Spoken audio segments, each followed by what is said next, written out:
தமிழக வெற்றி கழகத்தின் சார்பில் வில்லிவாக்கம் தொகுதியில் தேர்தல் பணிமனை எஸ்பி மஹாலில் அமைக்கப்பட்டிருந்தது. இந்த பணிமனை தொடர்ந்து செயல்பட்டு வந்த நிலையில் நேற்று இரவு தேர்தல் அதிகாரிகள் முன் அனுமதி, அதாவது அனுமதி பெறாமல் இங்கு பேனர் வைக்கப்பட்டுள்ளது. எனவே இதை காலி செய்யுமாறு உத்தரவிட்டதாக கூறப்படுகிறது.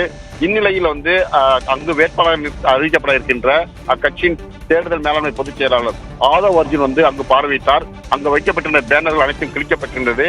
அங்கிருந்த நிர்வாகிகளிடம் பேசினார். அதைத் தொடர்ந்து அந்த கட்டிடத்தின் உரிமையாளர்கள் பேசும்போது 85 வயது முதியவர்களை மிரட்டிய அமைச்சர் சேகர்பாபு அவர்கள் ரவுடிகளை கொண்டு மிரட்டி அவர்களை இந்த இடத்தில் காலி செய்யுமாறு வற்புறுத்தியதாகவும், எனவே மண்டபத்தின் உரிமையாளர்கள் மிகுந்த மன உளைச்சலுக்கு உள்ளாகி இருப்பதால் அவர்களின் நலன் கருதி தாங்கள் மண்டபத்தை காலி செய்வதாக கூறியிருக்கிறார். குறிப்பாக பார்த்தீங்கன்னா அந்த இடம் தேர்தல் அந்த பணிமனை அமைக்கப்பட்டுள்ள அந்த இடம் அருகில் உள்ள இடங்கள் அனைத்துமே அங்குள்ள ஒரு கோயிலுக்கு சொந்தமானது, பெருமாள் கோயிலுக்கு சொந்தமானதாகவும், அது தொடர்பாக இந்த அல்லத்தில் கட்டுப்பாட்டு இடத்தில் தேர்தல் பணிமனை அமைக்க முன்கூட்டியே அனுமதி பெறாத காரணத்தினால அங்க அவரை காலி செய்வதாக கூறியிருக்கிறார்கள்.